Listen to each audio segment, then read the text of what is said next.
Welcome, everybody. My name is David Schatanoff Jr., and as Jen said, I'm a producer working in Hollywood, mostly producing independent films, but also working on television projects and the occasional podcast and the music projects as well. Brief bio about me. I grew up as a musician, started as a working musician in my teens, school for music, studied orchestral percussion, performance, and majored mostly with a focus on the marimba and mallet percussion, and saw Jurassic Park while I was in college, which really piqued my interest in getting involved in film and scoring for film. Moved out to Los Angeles in 1997 and quickly found out that being a composer's assistant wasn't going to pay the bills. So I talked to a bunch of people. They said a lot of musicians were working in film sound and post-production. So I said, I don't know what that is, but I'll give it a shot. And I started working in post-production in 1998 for a small boutique post-production company called Inner Sound. Kind of grew through the ranks there, learning about audio for television and film, localization. Took a job at 20th Century Fox in their sports division, looking their post-editing and audio editorial suites, as well as live game day graphics teams. Was really heavy into like post-management of the broadcast end of things. And I wound up moving to Sony Pictures, where I was doing more mastering and workflow process for a lot of their feature films and some TV products. And while I was there, produced my first independent film, Claire, and joined the PGA shortly after that, and have just been on that producing track ever since. But have always had that love of post audio, which became a love of production audio. And as a working producer, I really champion our sound teams, which is, it's something that is almost an afterthought for some directors, even those that come through film school projects. It always kind of seems to take a back seat when it comes to budgeting or thinking on set about sound and how that can affect your film. But that's my bio. I see we have a lot of directors here. Steve, who's a location sound mixer. It's nice to see him taking part in this. So it's a cool group of people, and I hope if I start to get too technical or start to go off track, just you can flag me down or ask a question that gets me back on track, because I could talk about sound for a long time. But I guess I'll start with thinking about sound and how it relates to film and television. From a producing standpoint, I would say when I start to put teams together for projects, and it could be as a director or as a writer-director or as a director-editor or writer-director-editor, whatever your goals are. When you go out and go to make your project, you can look at it from that script level and kind of see what you're dealing with. Is this something that's going to require more dialogue focus? Is this going to be sound effects heavy? Start thinking about sound early, because it's a visual medium, and we always we storyboard, we do all this work with our directors of photography to kind of figure out what visually we're going to be seeing on the screen. But I always feel that same attention to detail that we give the image, we should also consider on the sound side. So, that we don't always have that language with our sound teams, with our production sound mixers, with our post-production re-recording mixers, what that language is, what that kind of discussion could be. Because you can talk with a DP about, I want this to look this way. I want this to be in focus. I want the focus to be over here. I want this to be wide. I want this to be intimate and close up. But how do we do that with sound? So, it's figuring out what you like, I think is the most important thing as a director or producer. Figuring out what you want this thing to sound like. And one of the things I like to do is go back to my favorite films that I've been impressed with the sound that's in the final product, see how that made me feel and what I liked about it, what I didn't like about it. And also find those films where you were like, the sound wasn't great on this, but I don't know why. And you can present those to, if you are working with a sound team or hiring sound people, you can present that information to them so they have an idea of what your likes are, what your tastes are, what kind of equipment they should bring, if you are fortunate enough to hire someone with equipment or you're able to rent that equipment. So finding out what you like and what those things sound like is kind of your first step, figuring out what your project is and what the needs are, what you want it to sound like, and then going into pre-production, starting to figure out what, your locations are. And I like to bring in sound people early in the process. And it's just so that we can continue that discussion of what things are going to sound like, what are the issues we're going to run into, just like you would with a director of photography, or any of your team, any of your department heads. you would go on a location scout and, figure out what that location is. Where are we getting our power? What's the sun going to do at this time of day? When do we lose our light in this angle? It's a good idea to get your sound department heads in there early with you to figure out what those challenges are so they can make sure that they have appropriate mics, that if there are wireless challenges with frequencies in the area that you might need to overcome, what those are, if there are any, if additional like sound blankets and, items like that might be needed to help control echoes and reflections that might be unwanted in your sound recording. Bringing a sound person in early in your pre-production process and scouting is kind of important. It's mostly just information, making sure that as a producer or a director that your vision is being translated to your department, transferred to your department heads so that they can help figure out what that is going to be in the final product for you. And for the production side, once you get through pre-production, I had a room that someone wanted to shoot in, and they didn't bring me in pre-production as I was doing production sound on this film. And it was an interrogation scene that they wanted to shoot in this location. They had like a warehouse location with several different interiors. And there was one room that was literally a metal box.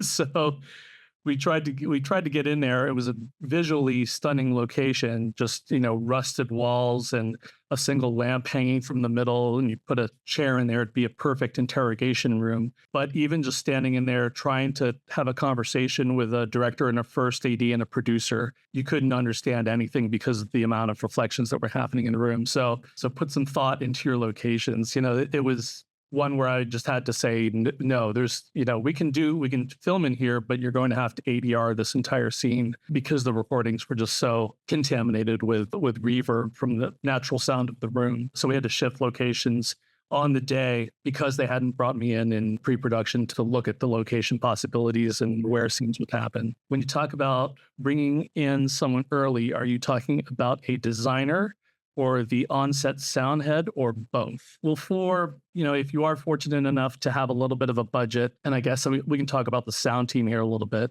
but bringing someone in early, I'd like to bring in the head of the audio department is going to be your production sound mixer. And the sound mixer's going to be the head of the sound department. They usually have a boom operator too, if you're fortunate enough to be able to afford 2 boom operators, or that second boom operator sometimes doubles as like a utility sound person. So they'll help getting, labs, wires on people, planting mics, whatever the sound need is, that utility person can help handle those random tasks. Your boom operators would typically just be responsible for focusing on where they're going to be in terms of boom placement for the dialogue that's happening in the frames. And if you're looking at costs, your production mixers are usually making $600 a day. I think that's close to what the union rate is. It's probably a little higher by now. I think that's probably an old rate, but like $600 to $900 a day without gear. That's the person rate. The boom operators are like $450, $550 a day. I think the boom and utility rates are the same. So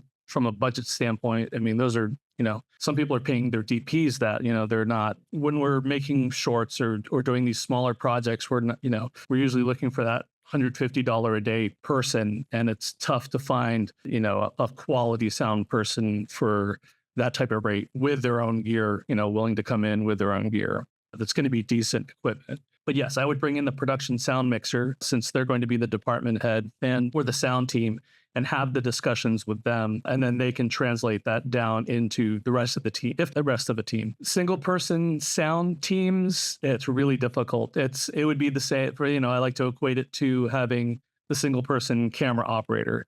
You can have one person doing all the jobs. They can hold the camera, they can press record, they can pull their own focus, but the work is always better when you have the jobs separated into different actual physical people. It's not always possible because of our budgets, but I try to stay away from it. It's not always possible because of our budgets. And when you wind up with the one person band scenarios, try to allow extra time for the person to go through and make sure things are set up properly, labs are placed properly. They may need to be repositioned, allow them to find the frame line for the boom so that they are capturing the best sound that they can get for the project. Sound designer, I think it's might be the actual position now. Back in the day, it just kind of referred to a person that helped develop, custom sounds for projects, but I think it's grown into an actual position. But because I'm not a sound designer, I don't know if it's an actual union position now. But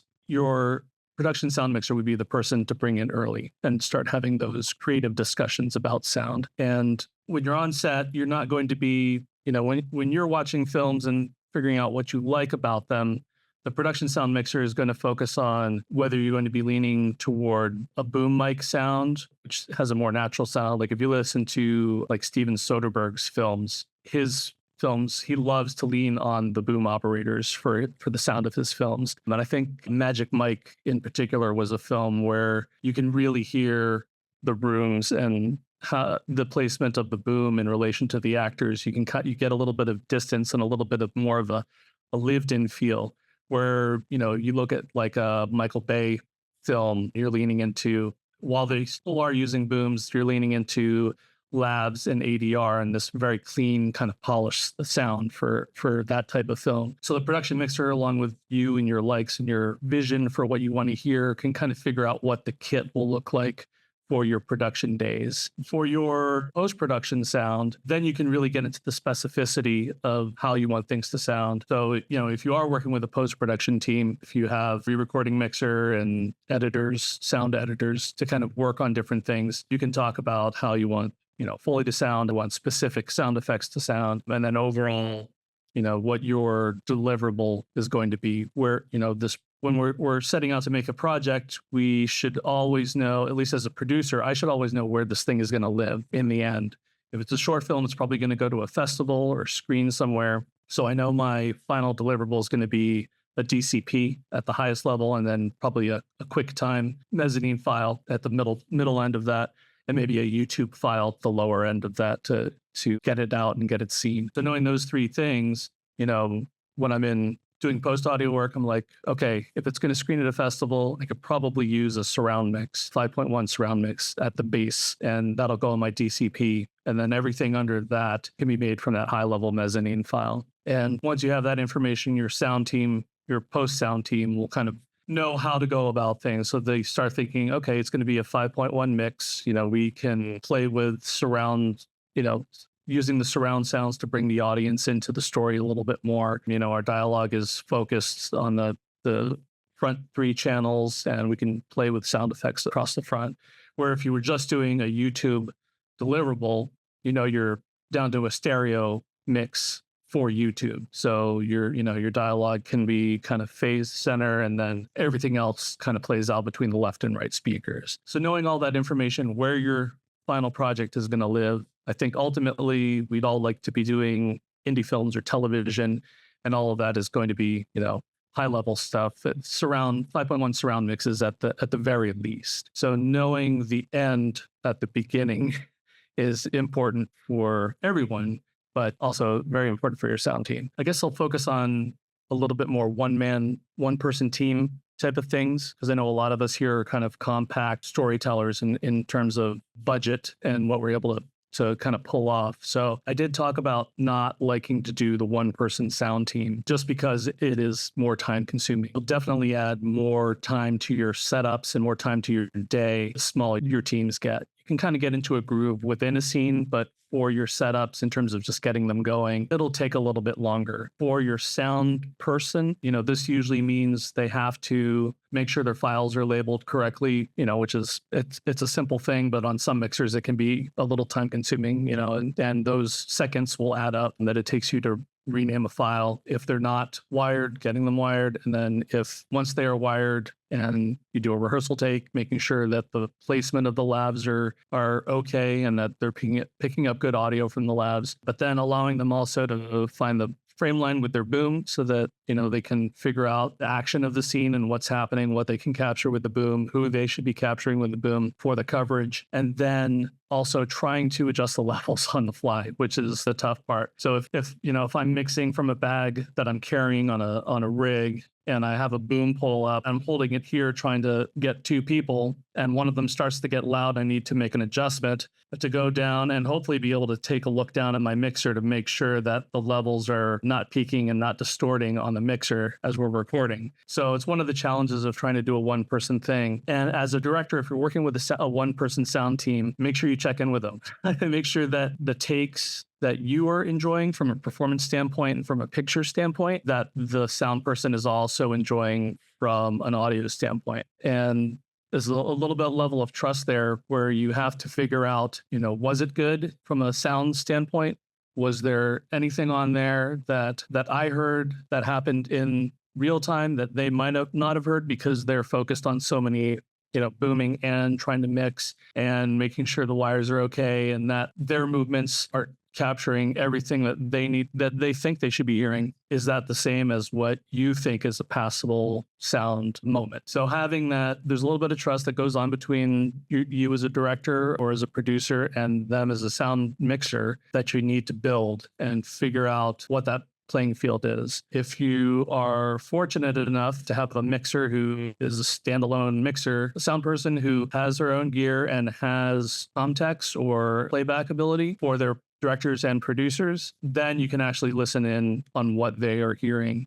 And then if you're hearing something that's not great, you can mention it to them. And you should definitely, the shorthand that you have or that conversation that you have with your DPs, you should also have that same type of conversation with your sound people on set. Did we get it? Was it in focus? That's the type of stuff you would have with a DP. Did the move work? Have that same type of conversation with your sound person, especially if it's a take that you like. Don't be afraid to ask them, how was that? Did we get all the dialogue?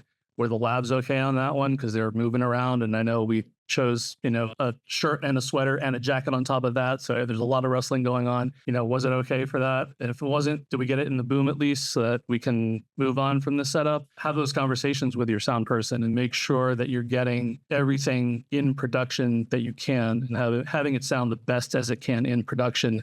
So you don't have a big headache when you get into post-production. And now you're like, well, we have to, there was a film that I worked on. This is my first film, actually, Claire, that I produced. We decided, we'll rent some sound gear because it was a bunch of film school graduates. We'll rent some sound gear. We all know about sound. We'll go ahead and just trade off whoever's available to do sound. We'll have them boom and record. We get into post-production with our finals, and I think 80% of the dialogue wasn't usable. So we had to ADR 80% of our film. And while it sounded nice and clean in the end, it was a big time-consuming effort to bring back in the actors, have them try and recreate the performances from set in an ADR booth, and piece all that together in editorial. So you'll save yourself a lot of time and money in post-production if you can get it captured well on the day from your production sound mixer. Would like to confirm the cost for sound personnel that you stated earlier. Production sound mixer, $600 to $1,000 per day. Boom operator, $450 to $550 per day. That's about right. I mean, those are, I think it was like $650 was a union rate, a local $695 here in LA, I think in 2020, pre-pandemic. So it's probably a little bit more than that right now, but I think that's going to be that's your journeyman production sound mixer is probably about $650 a day, and then up depending on who it is. If you're looking at trying to hire Devendra Cleary, who did the latest Twister film, Twisters, he's not going to be $650 a day. He's a little more expensive,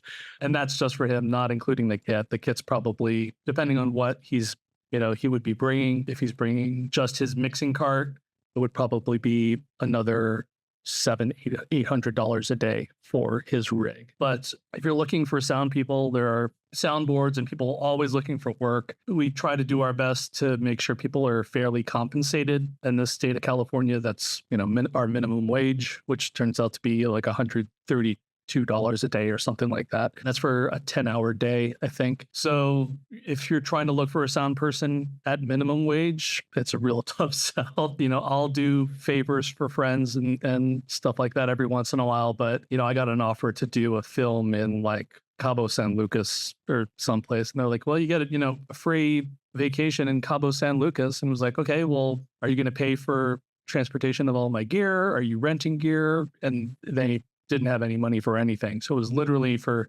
me to fly there, work for a month in Cabo, and then fly back. But I had to fly all my gear, fly my luggage, and then the daily stipend wasn't enough to cover much of anything. So it was a no for me just because they didn't have it in the budget. And I wasn't even asking for a full union rate. So they were really trying to just find somebody that was going to help them out. But there are people looking for work. I mean, the top people are always getting work. And then as you kind of go down that ladder, they try and push for a fair wage, but they're, sometimes you bite the bullet and take the job for a less rate, or you take, you'll do your union rate, but include your kit. So for $650, you might get a sound person with their sound kit, or they'll take a lower rate, but you have to hire a boom operator also, so that they can just focus on production sound mixing. So, those are kind of a couple of scenarios when it comes to the rates. It's definitely getting harder.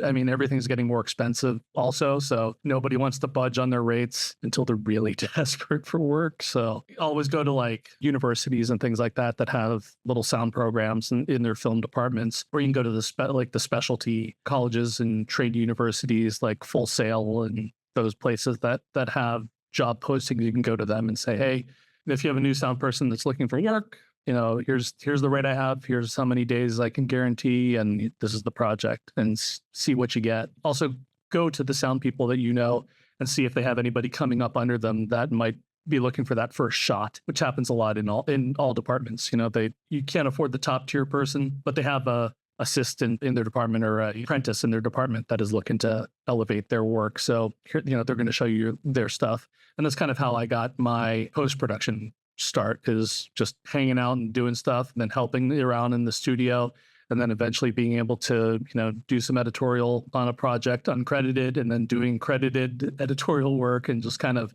working my way up. So those people do exist. And, we've probably worked with some, and going through those steps and making sure that, our communication is good, that they're on board from pre-production through production, and knowing what the vision is and kind of understanding your ideas about sound. That's all going to help when you're working with a younger sound person who may not have the experience as a seasoned production sound mixer. Up here in Silicon Valley, labor here is very expensive. Boom ops are $750 a day. Mixers are $900 a day plus gear. Yes. How do I vet sound personnel, or what you were just talking about? And I think vetting sound is tough because you can't necessarily even listen to their other stuff because you don't know how much it's been mixed. So what kind of questions can people ask to know they're getting somebody who knows what they're doing? Yeah, that's a good point. Yeah, when you listen to the end version of a film, if you're watching Dee Dee in the theater and you're like, oh, that was a really moving film and I really liked the sound of it. Who took part in that? Was it the production sound mixer? Was it the boom operator that made that happen? Was it a re-recording mixer? Was it who was it? There's this entire sound team. So it's tough to discern with a final product whose excellence you're hearing. Was it an awesome production sound mixer, and in post they just had to make sure the director was happy with the levels and add some ambiance and make sure that unwanted noise was taken care of? Was it the re-recording mixer and the dialogue editor who, struggled to piece together bits of production audio to make sure that production audio that was less than ideal really sounds magnificent in the end? So it's definitely tough to kind of get an idea of who is really good at their job in the sound team. But I'd say for how to try and vet that, it's tough to ask for production audio. And even then, you don't know what you're really listening to if you wanted to get like raw audio from somebody. So I wouldn't go that route. I'd say the past work that they've worked on, if they've worked a lot, that's a pretty good indicator that they're decent, or they're at least good on set. Like people want to be around them. So they probably have a good on-set demeanor. They're probably a good team member. And gear can sometimes help you determine, but it's not a clear indicator of skill. But someone who's able to afford the better gear might lean into how skillful they are at using it. So, anybody could go out and buy a red camera if they saved up a couple $1,000s over a year or two. But the person that owns the Arri Alexa, so like a camera that's clearly a tool of the trade, that person might be taken a little bit more seriously. But again, if I was just, sitting on a trust fund and I went out and just bought an Arri Alexa, That says nothing about my skill. So be wary about looking at a person who just has an awesome gear list. I'd really weigh their credits and the number of things that they've worked on. You can also reach out, if you're an IMDb Pro user, reach out to the directors or producers on the films that they've worked on, especially the short films, because those directors and producers will be delighted to hear from another filmmaker and hopefully tout what great sound people they've worked with. And if not, if you're looking at one and they don't recommend them for one reason or another, they may have someone who you could work with. So that's a possibility. Word of mouth in our town is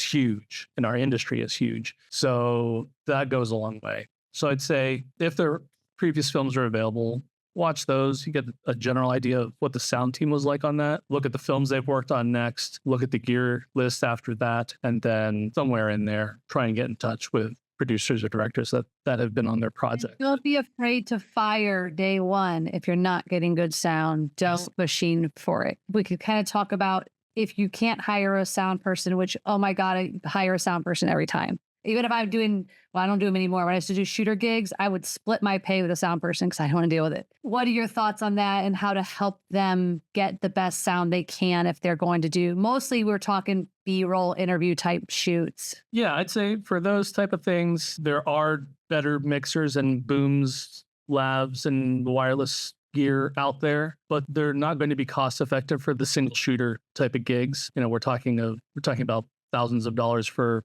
a microphone, thousands of dollars for a wireless system. It may pay off in the end. If you're doing a lot of this type of work, you might be able to spend, $4,000, $5,000 on a wireless system and a lav that's going to be excellent.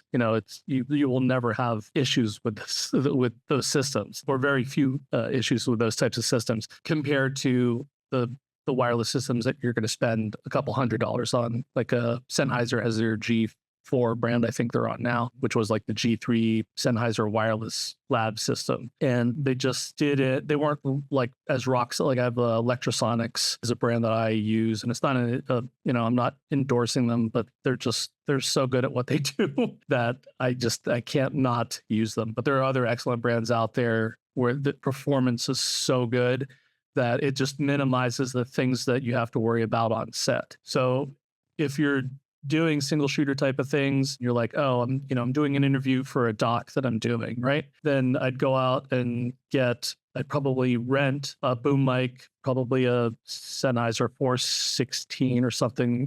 That's the workhorse that I have in my kit that kind of goes out on all my jobs. If I were indoors, I'd probably use like a Sheps Colette, which is a little bit smaller microphone, and I throw it up on a stand angled down at my person. And these, you can rent these from sound places in town, and they're such popular microphones that most places will have them. Even if you're outside of LA, a lot of shops will carry them because they're so popular and so heavily used. And then if you need to wirelessly lab as a backup, then the Electrosonics, with the old ones are the 411. Can't remember the designation, but the 411 is the receiver, and I can't remember the transmitter. But they usually come in a pair, and it's you can usually get a sound package with a recorder for, I don't know, like 150 a day, if that. And then you would run your mixer into your camera just so you had sound, both recording to the recorder and recording to your camera. And you'd be good for the day for your interview. So, but yeah, gear can make a little bit of a difference,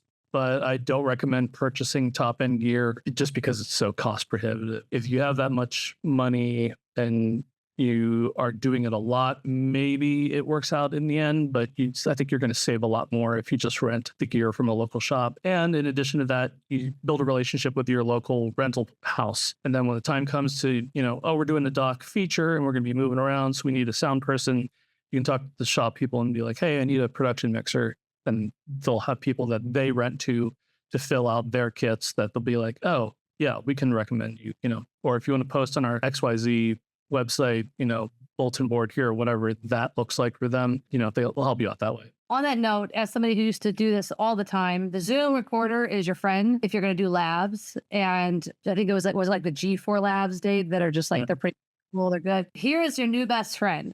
I don't even use those anymore because I use this DJI, these little labs here. There's 2 of them. They record right into the lab itself, and you just record on and off. It also has a receiver if you do want to plug into a phone or a camera or something. And on the receiver, you can see the different levels and you can have different things you can do with it. Sounds so good, and they're so easy to use that I've literally not picked up our G4 labs other than for class ever since. So look into that if you're out there shooting yourself and you're doing quick things. Yeah, if you're doing like person on the street interviews and stuff like that, those are great because you can just slap them on like a collar or a Actor scene day because we didn't have a sound person. So I'm telling you, they're like, it does not replace a sound person. Trust me. If you're a director and a shooter and you can afford sound, do it. It's a pain in the ass to deal with sound. We don't have a lot of time. This is moving fast. So can we move into post? Because I know we have a lot of questions about the post process. Kristen says even spotting, mixing, fully, etc. in the order you do these steps. Can we go through all of that? Okay, so from production sound, you've met your sound person. They've captured your project for you. They turn over the sound. You pay them a nice hefty sum, and you get the sound files. Your drive has all your picture stuff, all your sound stuff in there. Now your best friend is your assistant editor and picture editor. So if you don't have an assistant editor, it's all on your editor's shoulders. But they essentially are in charge of making sure that all those audio files and picture files sync up nicely, whether it's through time code from onset, sync from the slate and the mixer and the camera, or if it's just the dumb slate with a clapperboard that's in the cadence at the beginning of a take, and you're just manually syncing to that for each one. So hopefully your single person sound team has been able to label each file so you know which scene and which take it is, so that it's easier to line up with the camera files when you're looking at it. If not, there are software programs like Pluralize and things like that that will identify audio. And those software programs only work is if your camera records some sort of scratch audio. So kind of ensuring that your camera records some sort of audio on set as a reference is pretty important, whether it's coming from the mixer or if it's just capturing audio from itself with an internal microphone or a boom mic on top. Having that scratch audio can be a lifesaver in some instances where maybe a file was misnamed or the nomenclature got messed up or corrupted somehow, but the audio file's still intact. They might have this file that's kind of or a couple files that are floating around that you're not quite sure where they line up. It might save you by having that scratch audio that you can be like, oh, okay, this is this take, and then lock it in place. Assistant editors have been invaluable for me working in post just because they know everything. These assistant picture editors are so on top of the ball because they want to become picture editors. So they know the bay, they know the software, they know like how their picture editors are going to work.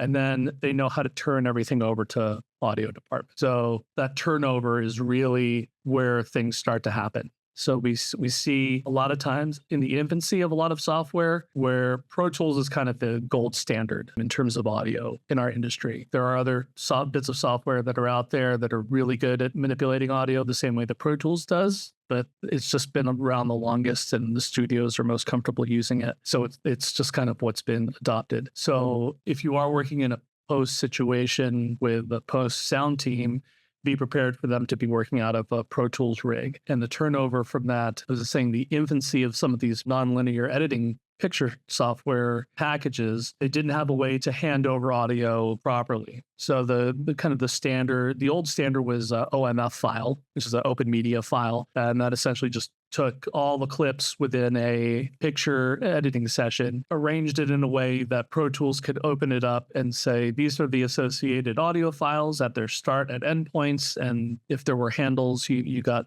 handles for each one of those audio clips. The new format of that is the AAF file, which is advanced authoring file, I think. And it's supposed to be a little bit more robust, carrying metadata and some other things over for different programs to use in post. So you can carry over markers and other, bits of information that might translate from picture editorial into audio editorial. But some of those software programs that were a little bit newer to the game had some issues talking back and forth with Pro Tools and other audio programs, audio software, unless it was internal. So I think like if you're one person editing team, post-production team, your best bet is not to worry about Pro Tools, not worry about doing any of that. Most of your software, for instance, the Blackmagic software, I think has an audio component to it. I can't remember the name of it, but Fairlight. Oh, yeah. So the Fairlight component, you're probably the easiest bet for you is going to be doing your picture editorial in Resolve and then handing it off into their audio suite. So it should be able to translate everything perfectly. So you can manipulate the audio specific stuff by itself. But if you're working with a post team, that turnover is kind of the important part. And I had a film that I worked on where the audio from Premiere was corrupt. Like I was getting clips and I could see all the audio in the film reel by reel, but portions of it just did not make sense. And it kept going back and forth with the director. It was like, was this the intent for this scene to use this audio? And they were like, no, that's not what we chose at all. So it took several rounds going back and forth with picture editor and the assistant editor, trying to figure out why the software was delivering one thing in the AAF and I was seeing a different thing. So your support teams at the software companies become your friend at that point. So be aware. There are proven turnover processes for all of these. Most of them are available on YouTube. So if you look at like audio turnover, Avid to Pro Tools or Premiere to Pro Tool, at least some of the other ones, can't remember the other, it's a software. But essentially there's people have gone through, researched it and figured out how to properly translate audio from nonlinear picture editing software to Pro Tools now, just because Pro Tools is such a standard. There should be some way to get your audio into those sessions. And then as a director, when you're thinking about audio in post-production, hopefully your on-set audio has been captured really well. So you don't have to worry about ADR and looping and some of that stuff. We'll talk big first. And a lot of that is splitting it out into dialogue, sound effects, and music. So your composer's off doing his composing thing or her composing thing based on your ideas for where the cue should be and your style of music taste for your project. So you have your dialogue team and your sound effects team. So your dialogue team is just going to be focused on the dialogue track and listening to what the production sound mixer has done, understanding the type of sound you want for your film. So either leaning into the boom or going more into the lav. They will kind of pick and choose between the two, depending on the scene and how well things were captured and what's happening in the production audio. But they will essentially build out a bed of audio underneath everything. And this is something you could do as well as a filmmaker. Listen to the sound of the room and then build the room out first, and then focus on getting the dialogue as clean as possible around that. So it sounds just like one continuous sound floor within the scene. And for ADR, the trick is once you kind of record the ADR, we'll take ADR from an iPhone if we need to. So, an actor may not be available for dialogue recording in a booth somewhere. They might be off on vacation. We'll just ask them to, hey, can you step into your hotel closet and just record, these lines to this QuickTime clip on your phone and send us the clip. And we'll get that back in the bay. And what we'll do is take that, analyze it, kind of get rid of any of the hotel room noise that might be around the lines that we need. And then using the software, try and push it out into, build a little bit of reverb in there so it matches the production audio. There are spectacular tools these days, which we did to have when I started doing post audio, which will analyze the sound of rooms and apply that to dialogue so it matches instantly with production recorded audio or fairly close to production audio. And I'll also say that there are a lot of dialogue AI processing that's happening these days. And these AI tools will strip away any background ambient noise. So I think Adobe has one called Podcast. It's one of their tools.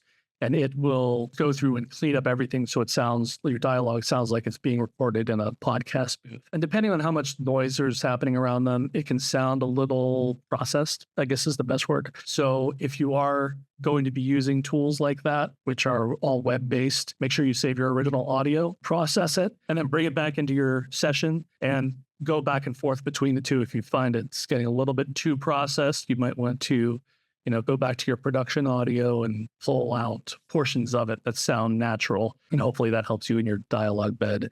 If your actor is available, is it better to have them come and record the ADR on the same mics or type of mics that you did the production audio on? It will definitely help in post in terms of the amount of processing work that has to be done. Stephen Thibault, who worked on Modern Family, he was their production mixer, I think, throughout the run of the show. But somewhere in the last, I think, three or four seasons, he also did post work. So he had a little booth in his house, and he would have the actors come in when they did need ADR, come into his house, into his recording booth, and he'd have the exact same microphone setup and lab setup that they used on set, and they just record any ADR lines they needed with the exact same gear that he used in production mixing. So there was a super easy transition for that ADR to just be placed into post-dialogue editorial. So if the actors are available and you can't afford quiet space, it's, sometimes it's difficult to afford apartments, or, even if we're in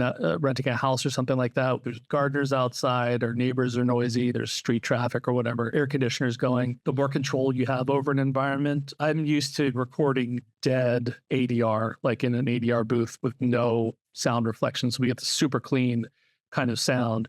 And then it's up to us to make sure that tonally it matches whatever the production, using EQ, making sure that that matches production audio, and that we're not losing that noise floor that I talked about earlier. So yeah, if your actors are available, bring them in, because you're also going to be able to control the performance that you get while they're re-recording the dialogue. So, you might want them to jog in place for a little bit so, they get their breath up and get excited if it's a bigger scene or something like that, and try and pull that same performance out of them. Or if it's a more emotional scene, they're going to feel less awkward, doing it in a hotel room or somewhere, then they'll feel more comfortable doing it in an ADR booth where it's just you and them and an engineer working through the scene that you've already done with them. It'll be easier for you to kind of control performance in ADR and try and recapture what you got on set. Yeah, I think we had a question from way back just quickly about whether it matters about gear that you use for a doc versus narrative. My experience is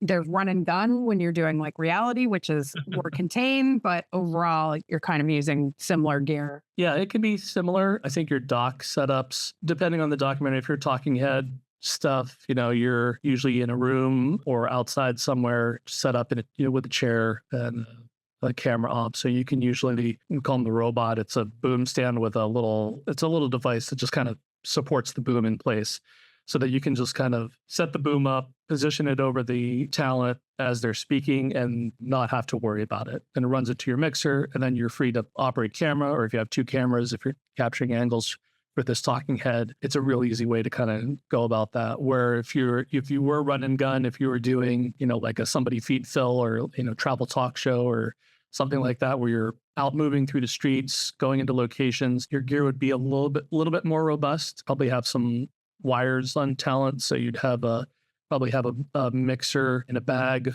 with wireless. If you didn't have a sound mixer person, you could probably attach all that to a camera, which adds a little bit of weight to your camera rig, but you could attach two wireless, one for your talent and one for whoever you're focusing, whoever the subject is, do two labs, and then rely on a microphone on the camera to try and capture that. But in that situation, you really be leaning it to your labs. So you'd probably definitely want a boom person at the very least, with a mixer who could also work the wires and place the wires for you. So a little bit different on the doc side. Narrative feature, I love to build out my production sound teams for narrative work. It's, I'd like to have a mixer and a boom operator at the very least that just allows the mixer to focus on actually mixing. A lot of times when you work with a single sound person, what you get is kind of like the best they could do in terms of capturing boom and labs. When you have a dedicated sound mixer, they actually are putting together a mix that could be the final product.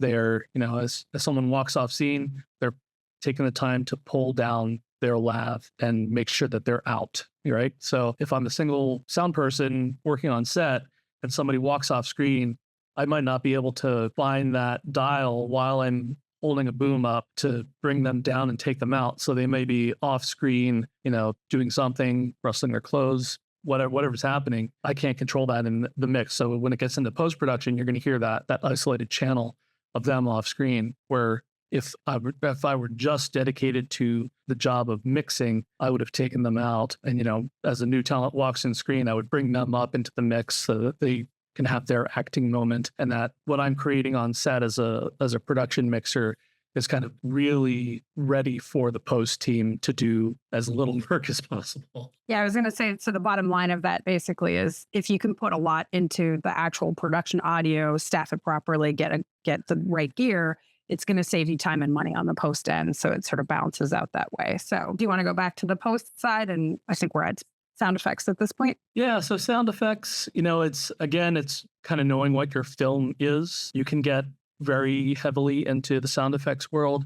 At the very least, I like to add canned Foley to smaller projects. So, I have a pretty extensive sound library just from having worked on so many different things. So I have, footsteps, clothing rustles, a lot of hand prop Foley stuff. So if I'm working on something and I notice, there's, I'm not hearing the footsteps in the sand here, I'll go through and place footsteps for people walking in the sand, even down to small things like a face touch or somebody putting a hand on a shoulder. I'll add those in just to make sure that they're in there. The first thing that will take you out of a film is the lack of sound when there should be sound. And that could be intentional, or it could be that they didn't have a proper budget for a sound team.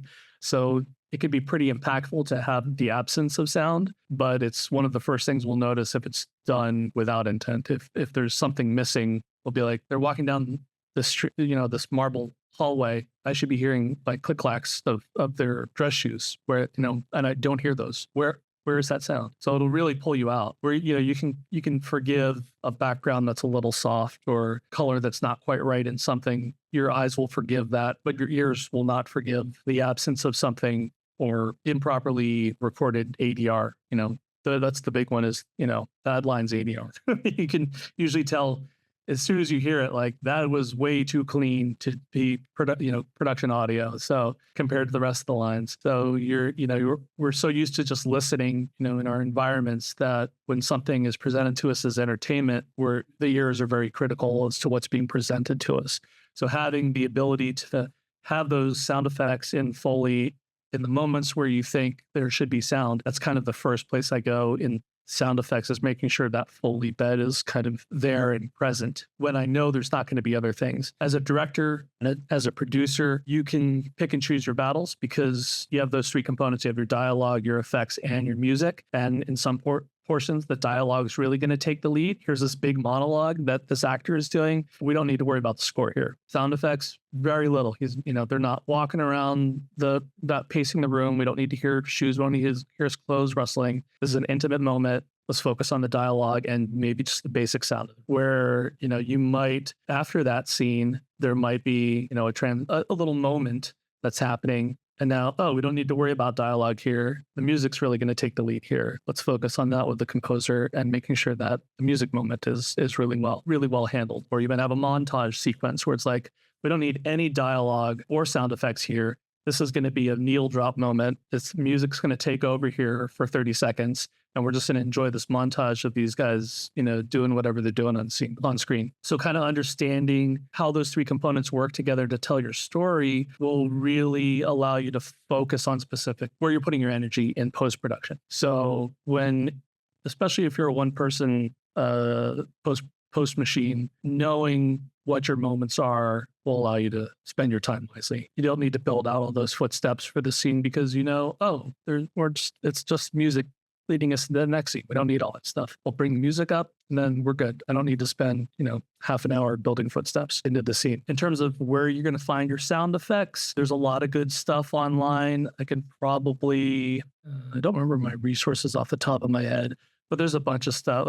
Most of the stuff I get is usually from people at the studios. So there are sound libraries out there for purchase, but a lot of them are filled with stuff that you'll never use. So unless you're really interested in post audio and sound effects, I'd probably stay away from the purchasing sound libraries, unless it's something very specific you need. Like if you're doing a car chase, you're doing a short film that's a car chase and you want your cars to sound bigger and badder than what they actually are, it might be then worth going in and finding a designed car library for $100 or something like that, and using those and building your sequence from those sounds, as opposed to going out and trying to record custom sounds from bigger cars, bigger engine cars or something like that, or buying a gigantic library. I think these libraries can go up like $15,000 in that area, in that range, where you're going to maybe find a couple engine noises that you can use. And the rest of it is like, I don't know, I don't know what I'm going to do with the rest of these. I have them, but I don't know if I'll ever use them. But a lot of the sites that I use will allow you to buy single individual files for like $2, or the longer the file is, it'd be like a $5 file. So if you're looking for something very specific in your film, I need a doorbell from, this style of old 1940s cottage, somebody out there has recorded that and, 80 cents on a website for a 2-second wave file that you can just purchase and then drop into your short horror film. And now you have your customized doorbell that fits perfectly with the scene. But Sound Dogs, I think, is the one that I use the most. I think that's the name of the sound effects website. But to go beyond that, if you are working with a post team, you get into custom Foley, where you'll have Foley walkers in addition to your Foley editor, Foley recordist and editor, and they will custom walk and recreate the Foley moments that need to be created. So you'd go through with your team, do a spotting session of the Foley beats, approve the whatever the rate is going to be for the session. And then they would go through, they take probably a week and go through, depends on the length of your show, but they'd go through, do the hand Foley for any props that are happening. They'd go through and do the walking on different surfaces to make sure everything matches with what's happening on screen, and then do all cloth movements and make sure all that stuff is good. And then if there's any custom stuff that's happening, you have weapons handling or something like that in your short, or somebody's sharpening knives, that they don't quite have that, you don't have that from the production audio takes, or you need a bigger, full custom create that type of hand stuff. So it's a little more expensive, and that process is one that you will grow into as filmmakers as you elevate your careers and elevate the stories that you do. You can always do it yourself. You can, if you have a quiet room, again, if you do your ADR at your place and it's quiet enough, you could set up a little Foley thing in your editing room and have the recorder that you used on set, use a microphone and record yourself walking on things and see how it sounds. Little wood planks, a little piece of tile that you can pick up at Home Depot or wherever, and walk your own Foley. Put on some heels, put on some sneakers, and hear how each one sounds and figure out the movements and put them in yourself. And the trick is getting it as quiet as possible so you're not adding additional unwanted sound into your mix. And then on top of Foley is your hard effects, which are anything that's not being done with the hands. So, if you're into, somebody mentioned, I think it was Marlon mentioned a horror film, if there is, a fantastical element to that, that's not Foley, that's going to be a hard effect. So like a monster growl, anything like that. And, you can go canned effects where you're, purchasing something or something you may have in your library that might work. So, we hear a lot of these monsters are being created, like Godzilla and King Kong are being created using like pig sounds and rhino grunts and other, things that you don't normally think of when you hear animals.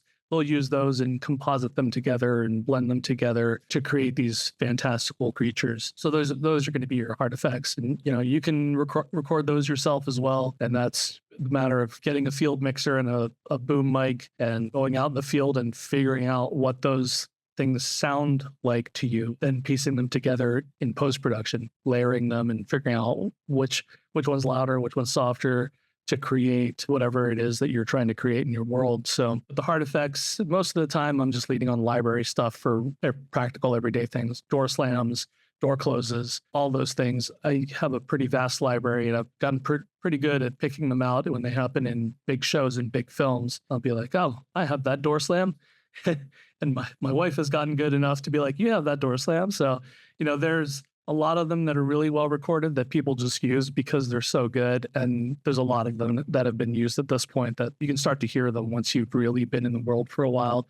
But a lot of those things, I'll just pick them out of my library and throw them in there. But the work for an hour-long show, you're usually looking at about a week per department. So if you have one person in each department, 44-minute show, it would be dialogue editor, sound effects editor, and music editor. And it would take about 5 days for them to go through 44 minutes of program content and get it ready for the mix stage. So that's, editing, recording, getting custom sounds, all that stuff, getting it all placed into the session, all edited together. And then it goes to your re-recording mixer. And the re-recording mixers the person that's going to be sitting with the director after an initial pass, sitting with the director and producers and making sure that, okay, the dialogue level's good, the Foley is sitting well, and the music in relation to those is also where it needs to be. So that's a lot of the creative stuff. We'll go re-recording mixes. We'll go through and do a creative pass for themselves. Having had discussions with the director and producer. So here's where I think where everything is going to be living. And then once you're in there with the client, with you're saying, we get the dialogue a little bit louder in this section because I really want to emphasize what they're saying about this. And, the music really needs to swell here. Even like how loud can we get it here? Because it's a really important music moment. Or I'm not, the Foley footsteps here are a little bit too loud. So can we bring those down? So the re-recording mix is really where you're making those creative decisions about the overall sound of your project. And knowing where your project is going in the end will determine the size of the re-recording team. So if you have a big project that's going to go to Netflix, that re-recording team, the assistants in the room, they're going to know, okay, once this mix is done, we're going to go ahead and set the outputs to create all the stems for Netflix deliverables. So you'll get your Dolby Atmos, which is their standard now, which is all the surround channels plus ceiling channels. And they'll go ahead and get all the stems set to create all of those. And then you'll get your master file that your picture editor will then marry the audio and the picture together. And it's usually an assistant, but if you're a small compact team, your picture editor will then create your master file using the final delivered audio and that final picture, usually coming from color or visual effects. And that'll be your high-level mezzanine file that'll then create everything after that. But I think that's pretty much the process. What else? I think one question I have, and then someone else did add a question, or a couple of questions actually. So one question is the re-recording session the same as what people refer to as the spotting session? Did you hear that a lot? Or is the spotting session different? Well, a spotting session will refer to any time you want to go through any piece of material. So it could be a reel, it could be the entire film or project. And you are just going through and picking the creative moments where things will happen. So you can have a spotting session with your colorist. You could have a spotting session with your sound effects team. You could have a spotting session with your visual effects team, and you're going to be discussing whatever particular craft you're focusing on with that department. So for a sound effects spotting session, you'd be sitting. It would probably take place at the same time as your dialogue and music spotting. Occasionally music spotting, not always. But essentially that sound team is all going to be in the room. You're going to start talking about, the dialogue here needs to be really clean. The background for here, there's supposed to be the county fair, but we couldn't afford having extras for this giant county fair. So we want to make sure the background is filled out to sound exciting with a county fair atmosphere. And you're going to start picking out those time code spots where things are going to happen, where you spot something and it's like, this is going to happen here. And then you move to the next thing that you spot. Something's going to happen here and you go to the next one. So that's your spotting session. The re-recording session is essentially taking all the audio that has been recorded on set by a production mixer and you are recording it again. So, they have that created file from production mixing that has been created, that's been chopped up and edited. Now it goes to your audio editorial team in post-production. They're going to edit it, clean it up. They're going to add sound effects. Your composer's going to deliver stuff. And now it all has to be re-recorded into a soundtrack, 5.1 sound, whatever it is. And at that stage, the re-recording mix, that's when everything's kind of blended together and then recorded into a single file. So yeah, you've recorded in the production phase and now you're re-recording in the post-production phase. And then when you said week per department in terms of dialogue, sound effects, and music, is that those weeks are concurrent, right? It's that same 5 days that each team is doing the same thing? Or is it one team does it and then another week another team does it? Or how does that work? The joys of having a post budget are that those things can all happen simultaneously. So if you have a 44-minute project, it should take you about a week to get through your audio editorial if you can afford all those positions. If you can't, if you have one person that's working in post-production that's going to be doing everything on your audio side, I would plan on having a week for each one of those things. So they would work on whatever they felt needed the most attention first, or needed the least attention first, probably take them about a week, and then they work on the next thing. So usually Foley and then dialogue, and then kind of see how those two are sitting together, see if anything needs to be manipulated in terms of the bed that you're building and toward the soundscape of the environments that you're in. And then usually by that time, the composer has at least written scratch cues, and they can deliver scratch cues if the director feels comfortable with where those cues are, or they can deliver final cues for the ones they have, and then they can start working on placing those cues and kind of getting them ready for the re-recording stage. And then re-recording, again, if you've hired someone to do it and they're doing the editorial and re-recording themselves, usually takes a couple days, depending on how many notes you have. I've had note rounds that have gone 2 days for feature films.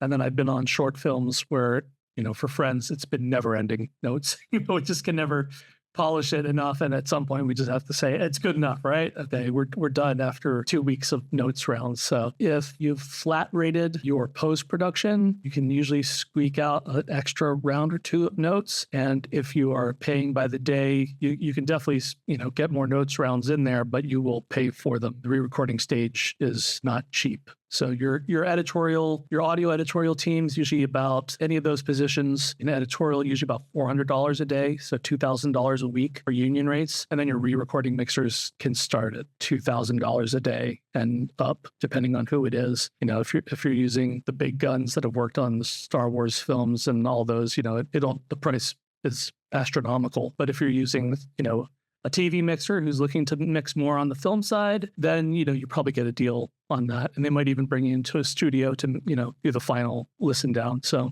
the trick for directors is starting to build relationships with post houses so that you can package deals once you start to elevate beyond just doing things by yourself or doing things with a very small team, building a relationship with a post house. So if you see any of these post facilities at NAB or Cinegear or anything like that, start chatting them up, start seeing what rates are, get rate cards from them. And once you can afford them, even if you can't afford them, approach them with your project and then let them know what you have going on, because they usually staff their teams, their sound teams. And if nothing's happening, they're still paying for their staff. So you might be able to sneak in, hey, I have a 15-minute short. Can I get some of your apprentice mixers or maybe one of your B-team sound editors to do the dialogue on this and help us out with the re-recording mix just for experience? And then you're going to trade off time, like they're going to work on it at their own time, but you're going to get a really decent rate with these post facilities. And then you're building a relationship with them. So when you do get your first, second, third feature, you come back to them and be like, hey, we actually have a budget this time. Let's do something, let's do something cool. Let's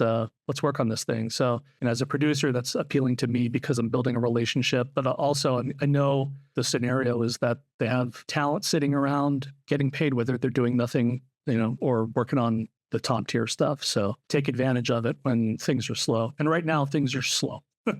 There's not a lot happening. There's stuff happening at the people delivering to the streaming services, but right now is a great time for indie films. So if you have a feature, there's people out there with money, talking from the producer side, there's people out there with money. So you might be able to afford a little bit bigger sound team for an indie film that's interesting. And, you might be able to cut those deals with the post houses that don't have a lot of people working right now. If you are buying these sound effects, what kind of releases or licensing do you need to do for that kind of stuff so that you know that you have the correct paperwork for when you're, doing your final projects? And then kind of related to that, can you just quickly talk about music supervisors and kind of the process they need to go to, since that's different than someone who's composing original music? Other than Sound Dogs, I know there's a couple other ones out there. I don't know off the top of my head, but what you need to do is look in there. There's usually a bit about licensing on the site, and it's usually under their About section. I think Sound Dogs, for all of their sound effects, it's a global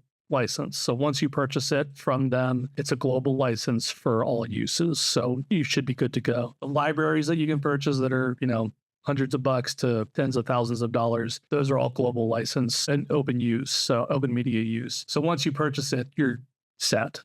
Anything you record yourself, you don't need to worry about. And I think Apple even had on their Macs at one point, I don't think they do it anymore. They used to have sound libraries on their computers. So if you have a Mac that's 10 years old, or there's one sitting around somewhere buried in their folder hierarchy, there's an audio section with sound effects library that's pretty good. And going back through and doing the research, those sound effects are open use. So there's no additional licensing that would need to be acquired for those sound effects. So pay attention to those bits, but it's usually in the about section in terms of what sound effects are. And I don't know if you can purchase for cheaper, if you can purchase prohibited or restricted licenses for sound effects, if it's cheaper to do that. Yeah, ultimately you want a global license. Are there any other sound effects sites that you can think of off the top of your head besides Sound Dogs? No, you know what? I'll have to look. There's one that's really popular over at Universal Sound Department that they use. I'll figure out what it is and send it over, and we'll get that posted somewhere so that people can kind of check it out for themselves. But it's, another professional site that's easily searchable with quality recordings for sound effects. And then for music supervisors and composers, make sure from your composer side, just make sure your paperwork is set so that the production owns the cues that are generated from your composer and that the rights are retained by the production company or you as a filmmaker. And then there are certain rights that the composer can retain, and that's usually like print. So if they wanted to release the printed score of the cues, that usually stays with them. But everything, you should be able to release your own soundtrack without having to clear it again through a composer. Music supervisors, so this is probably its own webinar, but music supervisors will know exactly what to do in terms of clearing the music for your film. If you want to use canned music and go about it by yourself, it's a little bit of a rough road. What you should do is figure out the cue you want to use, whatever song it is. Figure out how much of it you want to use, where it starts and where it stops, and what the scene is that you're going to be using it in. Ideally, you'd already had the scene shot and close to finished. All that information gets sent to the music publisher that's responsible for that, the artist and the cue for that artist, the song. And it goes to their clearances department, sync licensing department. And what they're going to do is they're going to figure out who the stakeholders are that they have to clear on the rights side. So a song could be owned by the people that write it, and then the master could be owned by the record company, and any other number of people could be owned by Walmart and a hedge fund.